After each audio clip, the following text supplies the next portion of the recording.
Estudios Bíblicos. Viaja con nosotros desde Génesis. Únete al grupo. Inscríbete. Una de las cualidades que Dios nos enseña en la Biblia para que su pueblo la practique es la honestidad, la honradez, la integridad, que podríamos decir que tiene sinónimos en sí mismas. Significan demasiadas cosas muy profundas, pueden abarcar un simple acto hasta un gran negocio o un gran contrato donde la honradez, la honestidad y la integridad deben de abundar. Mas, sin embargo, tenemos que decir la pregunta retórica. ¿Quién no ha hecho algo a conciencia equivocadamente? ¿Quién no ha hecho algo a su favor o para favorecer a alguien en algún momento? Bienvenidos a Vida en la Verdad. Continuamos estudiando la palabra de Dios en el libro de Levítico. Vamos a empezar el capítulo 6 y en esta ocasión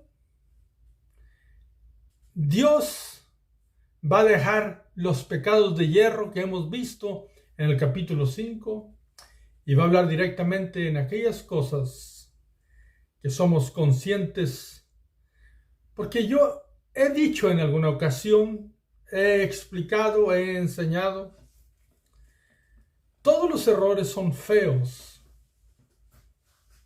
tienen su culpabilidad, su responsabilidad. Y pecar por ignorancia es diferente que pecar con conciencia. Aunque se tiene responsabilidad de cualquier manera. Así nos lo enseña Dios. Y ahora nos va a enseñar, nos va a explicar, va a decirle a Moisés qué se debe de hacer en ese momento donde conscientemente se toma aquella decisión que es desagradable.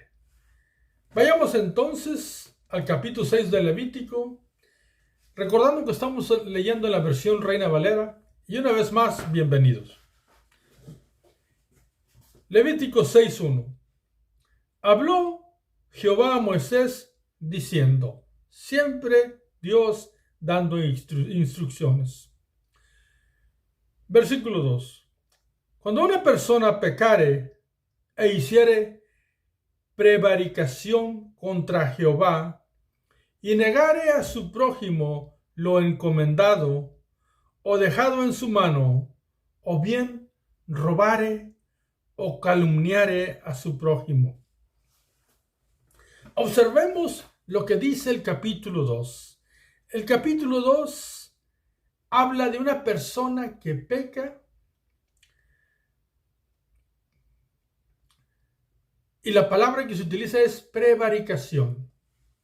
La palabra prevaricación tiene un significado muy fuerte, ya que se trata que es una persona con decisión consciente, o diríamos con conocimiento de causa, con propósito y con objetivo. Esta persona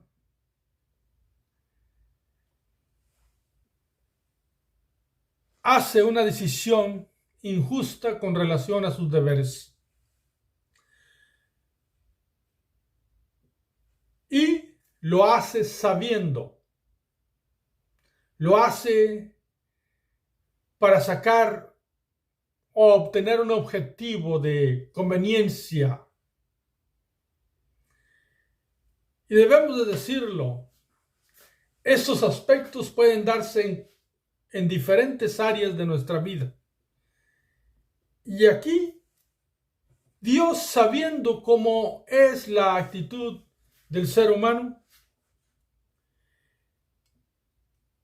dice que en aquel tiempo había ciertos aspectos, pues dice, contra Jehová es el asunto cuando se hace conscientemente. Ahora bien, dice que no negare a su prójimo lo encomendado. O bien, o dejado en su mano, o bien robare o calumniare a su prójimo. Y es que en el antiguo tiempo se hacían varios tratos. Por ejemplo, si alguien pedía prestado, y eso nosotros ya lo hemos estudiado, y si pedía prestado un animal y alguien, digamos, se extraviara, pues aquel hombre, la persona era responsable por aquello, pero si no tuvo que ver nada con que se haya extraviado el animal, pues no, realmente pues no era responsable. Entonces, él tenía que ser responsable por lo que tenía en sus manos con relación a su prójimo que se lo había prestado, pero podía ocurrir de que dijera, se perdió y no sé para dónde se ha ido y no tuve nada que ver. O si alguien lo robare estando en sus manos, pues él no era responsable, así lo enseña la ley. Entonces, si alguien decía, pues yo lo tenía, pero se extravió, se fue el animal o me robaron, pues debía de creérsele a esa persona. Pero alguien podría mentir. Alguien podría decir que le robaron y no ser cierto. Otra de las cosas es cuando se hacían tratos de que se iba a hacer un préstamo y se iba a pagar un tanto, por así decirlo, y la persona negare llevarlo a cabo. El trato que se hizo y nada más obtuvo la ganancia del préstamo, porque cuando una persona recibe algo prestado, aunque sea que tenga que pagar una cierta porción, pues realmente se beneficia con el tiempo que tiene aquello. Lógicamente debe de pagar lo que debe, mas sin embargo, a quienes se podía negar, inclusive podía calumniar, podía robar a su prójimo, conscientemente para obtener una conveniencia, una ganancia. Y esto Dios lo está tratando en este capítulo porque Él sabe la situación y cómo hace el ser humano muchas veces. Así es que se debía respetar un trato, no se debería de calumniar en el respecto y menos se debería de robar. Versículo 3. O habiendo hallado lo perdido, después lo negare. Entonces, ¿por qué? Permítanme terminar el versículo 3 y hablamos de él. Versículo 3 dice, y habiendo hallado lo perdido, después lo negare, y jurare en falso en alguna de todas aquellas cosas en que suele pecar el hombre. Escuchen esa palabra. Primero, este texto dice que aun si se le haya perdido algún animal, porque en el antiguo tiempo pues eran trato con un buey o un burro, un camello, de ese tipo de tratos. Entonces, si se pierde, se extravió, realmente la persona que lo había tomado prestado no era responsable, a menos de que él hubiera sido negligente. Pero si no, no. Ahora, podía ser que lo encontrara después. El versículo 3 trata de ese asunto, de que si lo encuentra después lo que se había perdido y después lo negare, dijera, no, yo no lo hallé, pues la persona está pecando y está jurando falsamente delante de Dios. Es un perjurio. Y dice en todas aquellas cosas que suele pecar el hombre.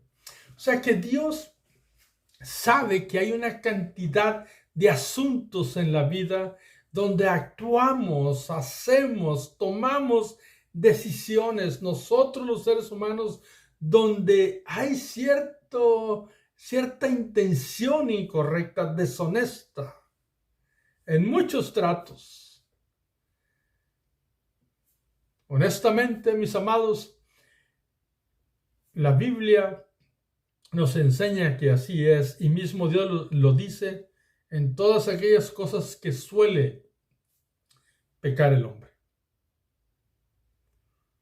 Así es que debemos de tener cuidado con nosotros mismos, porque la Biblia nos enseña que la situación en la vida así es.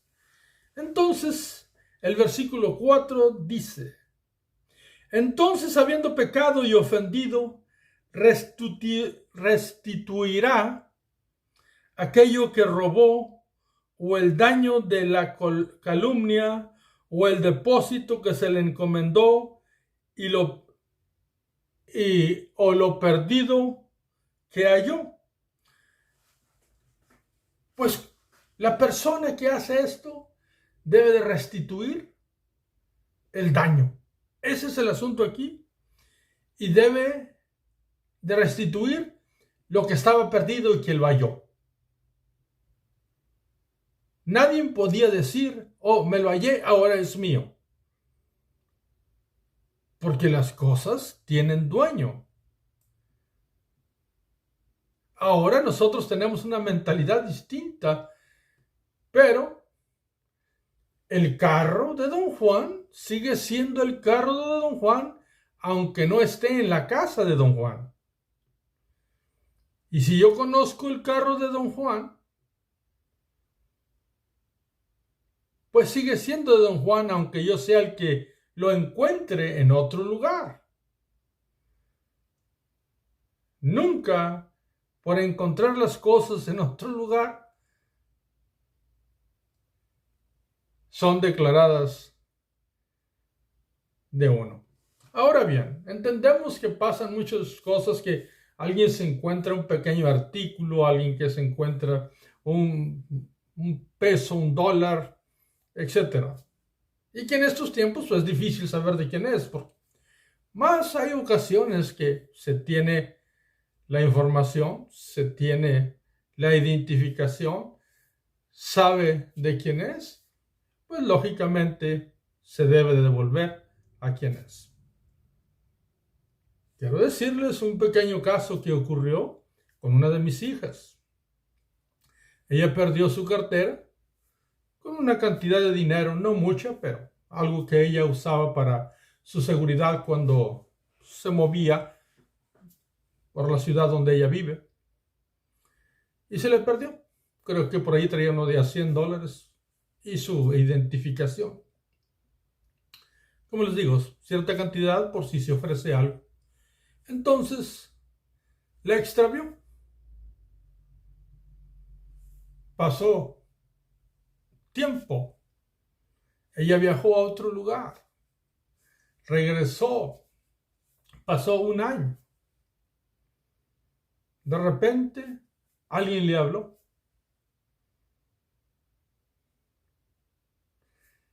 O se comunicó por ella a través de las redes sociales. Y dijo, Era una joven. Yo tengo tu cartera y la he conservado para que la recoges porque no sabía cómo encontrarte.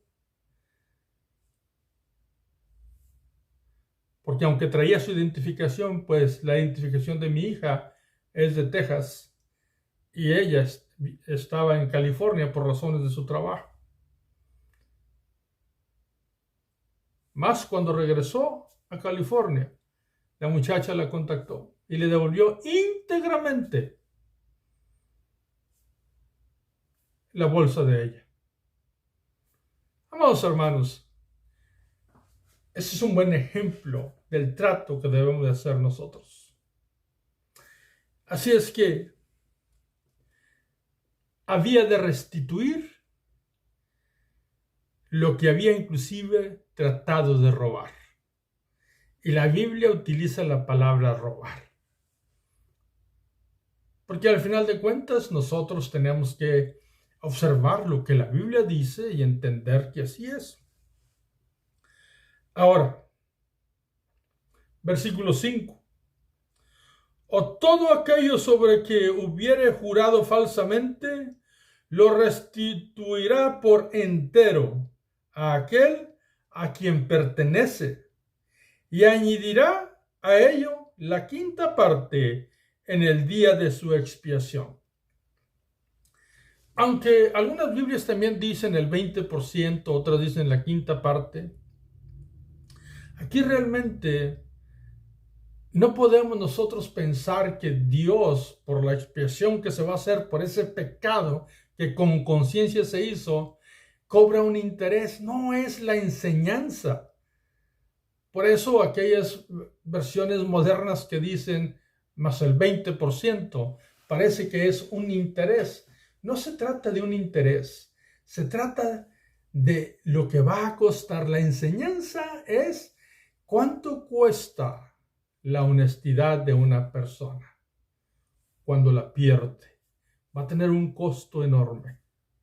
Esa es la enseñanza de este texto, de esta porción bíblica que estamos mirando.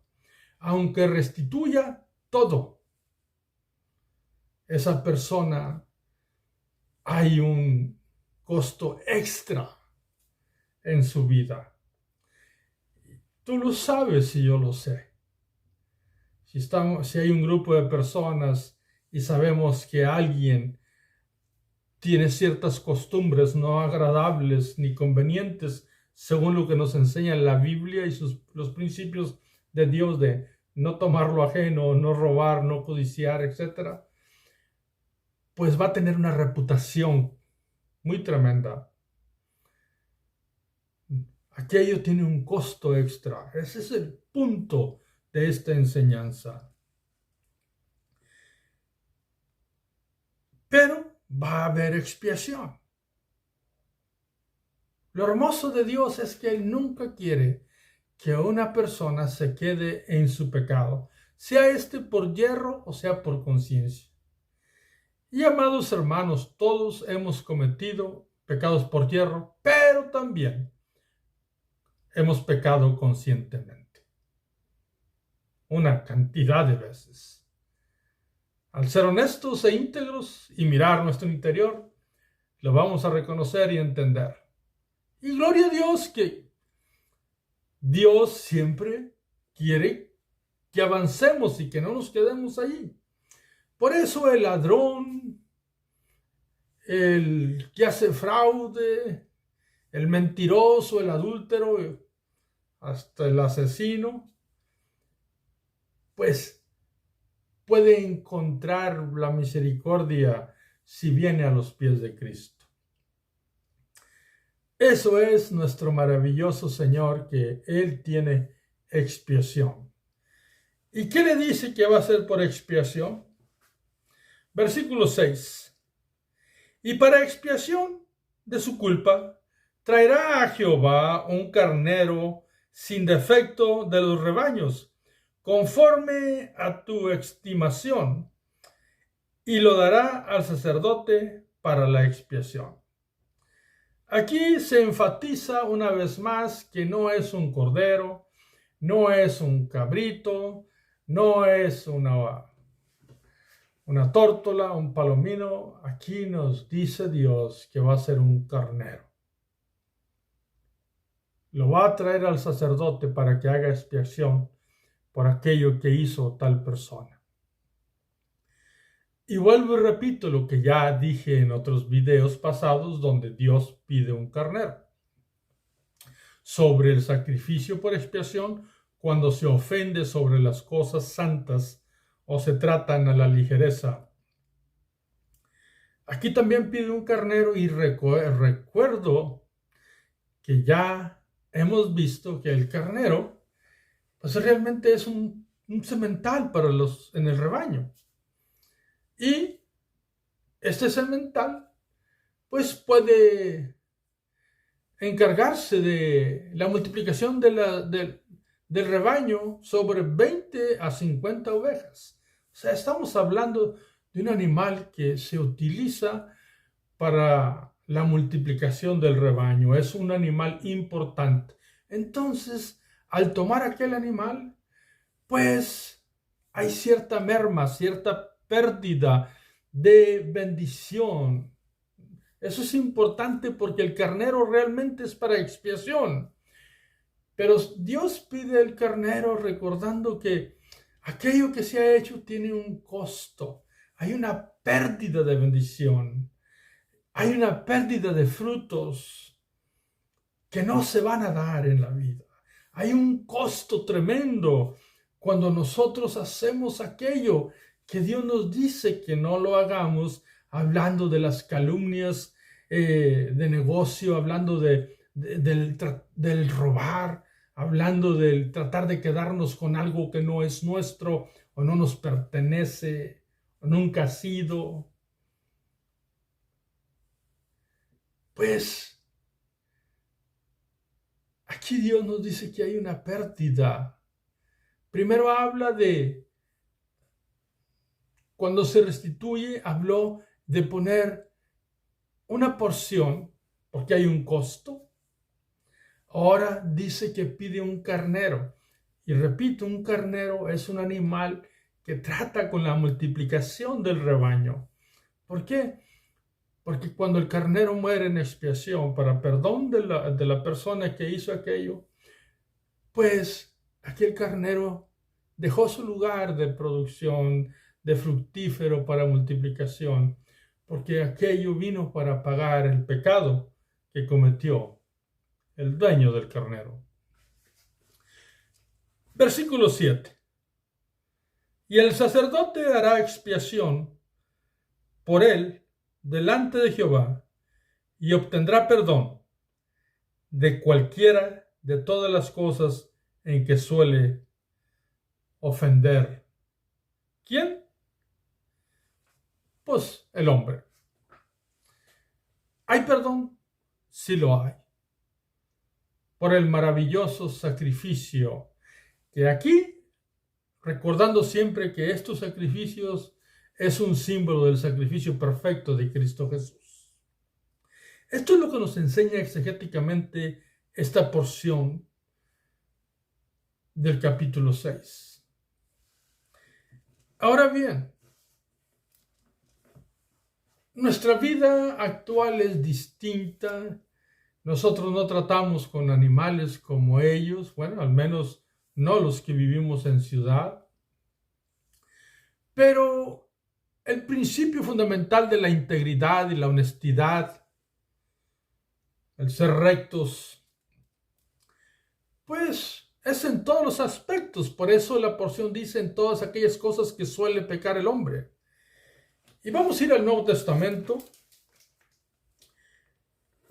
Y vamos a ir a recordar una historia que Cristo Jesús vivió y que nos narra el Evangelio según San Marcos en el capítulo 10, versículo 17. Repito, San Marcos 10, 17. La historia del joven rico. Aquel joven que vino a Cristo con una petición. San Marcos 10:17, al salir él, hablando de Cristo, para seguir su camino, vino uno corriendo e hincando la rodilla delante de él, le preguntó: Maestro bueno, ¿qué haré para heredar la vida eterna? Este hombre joven, este hombre que vino a Cristo, parece tener las actitudes más correctas para acercarse a Cristo. Y parece buscar algo muy bueno. Y de hecho creo que buscar la vida eterna es algo muy bueno. Versículo 18. Jesús le dijo: ¿por qué me llamas bueno? Ninguno hay bueno, sino solo uno, Dios. Esas palabras nos deben de enseñar mucho. ¿Cuál es la razón que Cristo le dio esa respuesta? ¿Qué escuchó? ¿Cuál era la actitud real que miró Cristo en el corazón de este joven? Bueno, la Biblia no nos dice, pero sí nos dice lo que sigue en la conversación. Versículo 19. Cristo sigue hablando y dice, porque la pregunta era, ¿qué haré para alcanzar o para heredar la vida eterna? Y aunque la pregunta parece buena, pues la vida eterna no se hereda. No por generación a generación. Se busca de otra manera. Debe ser una herencia transmitida de Cristo a nosotros a través de su sangre preciosa. Y es un regalo realmente, no es una herencia. Pero bueno, la Biblia sí usa heredar la vida eterna. Pero miremos qué dice Cristo aquí.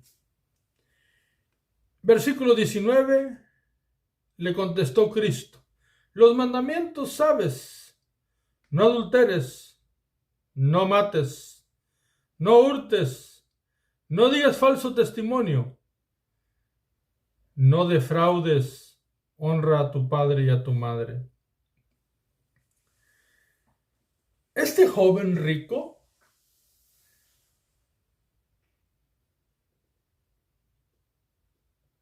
tenía un problema.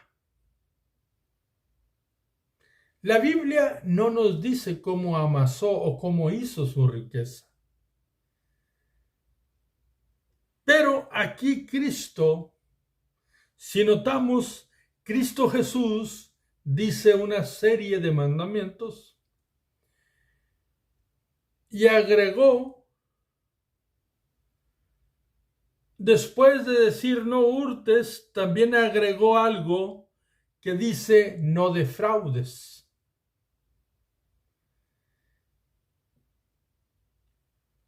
Allí, mis amados hermanos, es lo que nosotros necesitamos analizar, porque si una riqueza se amasa con fraudes, un negocio se hace con fraude, y el fraude tiene muchos aspectos donde falta la honestidad y falta la honradez. Puede ser en cualquier tipo de negocio, chico o grande. Por eso necesitamos aprender a ser equitativos, justos, correctos en todos los aspectos de nuestra vida. Porque este joven, dice la Biblia en el versículo 20, que le contestó a Jesús y le dijo, él entonces respondiendo le dijo: Maestro, todo esto lo he guardado desde mi juventud. El versículo 21, entonces Jesús mirándole le amó y le dijo: una cosa te falta, anda, vende todo lo que tienes y dalo a los pobres, y tendrás tesoros en el cielo. Y ven, sígueme tomando tu cruz. El versículo 22 dice, pero el afligido por esta palabra se fue triste porque tenía muchas posesiones. ¿Cómo los había adquirido? No lo sabemos. Lo que sí sabemos es que Cristo utilizó una palabra que no se encuentre directamente en el Decálogo o en los 10 mandamientos. Y no nada más dijo no hurtarás, dijo no defraudarás. Y es que, amados hermanos, tenemos que aceptarlo. Hay maneras de tomar algo nuestro legalmente. ¿Sí? Cobras un tanto por un trabajo. Dices que vas a gastar tanto. Y realmente el trabajo se hace de una manera más elemental, no como se dijo, o se utiliza un material diferente que el que dijiste que ibas a usar, y te quedan ganancias. Tenemos que entender que esos no son buenos negocios delante de Dios. Y que existen multitud de maneras de ser deshonestos legalmente hablando. Multitud de veces. Y necesitamos aprender a ser honestos. La gran diferencia de este hombre y aquel hombre llamado Zaqueo de San Lucas capítulo 19, parafraseando la historia de San Lucas capítulo 19, versículo 1 al 10, Jesús caminaba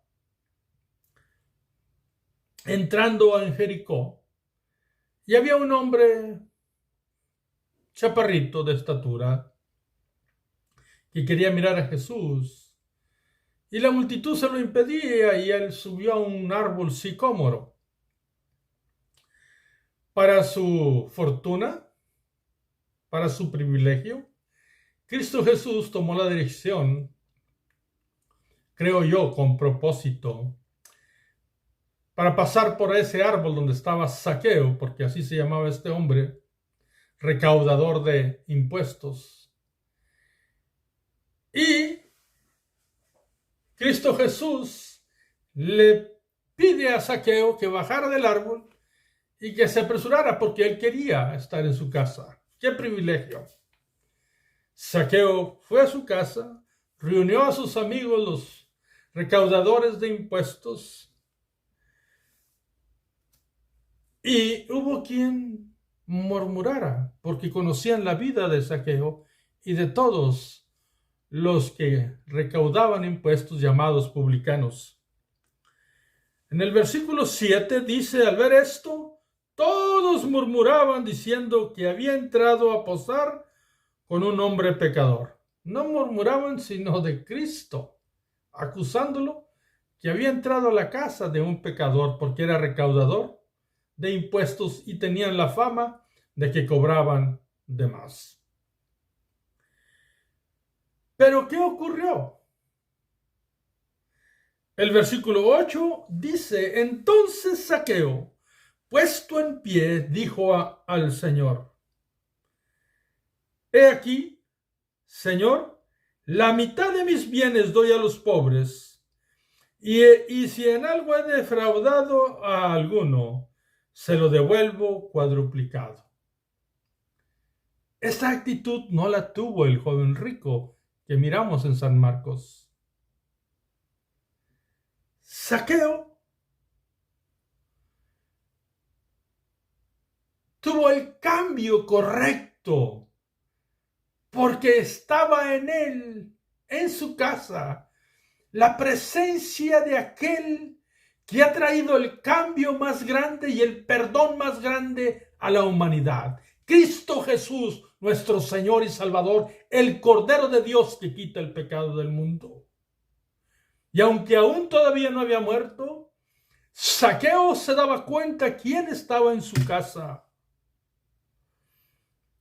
y tuvo aquel cambio radical, manifiesto delante de todos.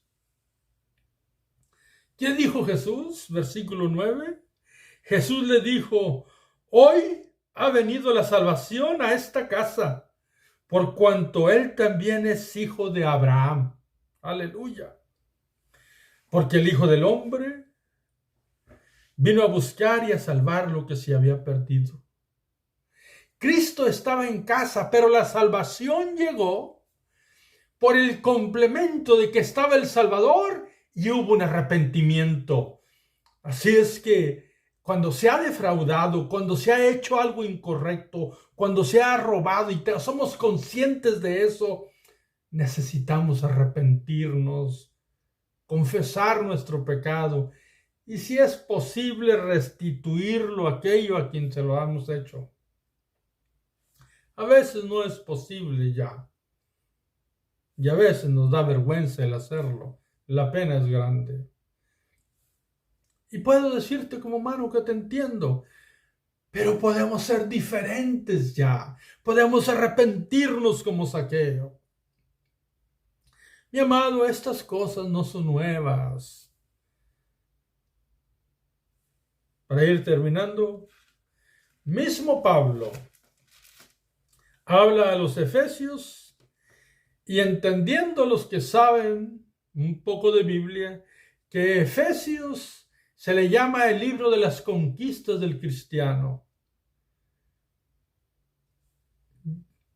Hay verdades profundas que conocían en la iglesia en las iglesias de Éfeso. Pero Pablo les recuerda algo muy importante. Efesios 4:28. Efesios 4:28 dice: el que hurtaba, no hurte más, sino trabaje haciendo con sus manos lo que es bueno, para que tenga que compartir con el que padece necesidad.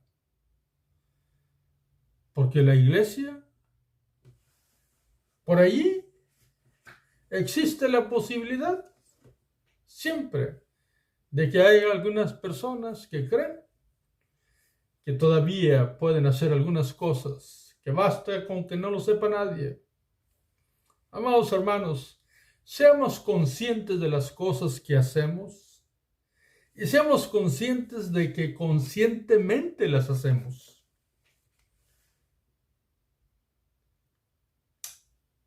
Y traigamos ese pecado delante de aquel que murió en la cruz del Calvario por nosotros, pidamos perdón,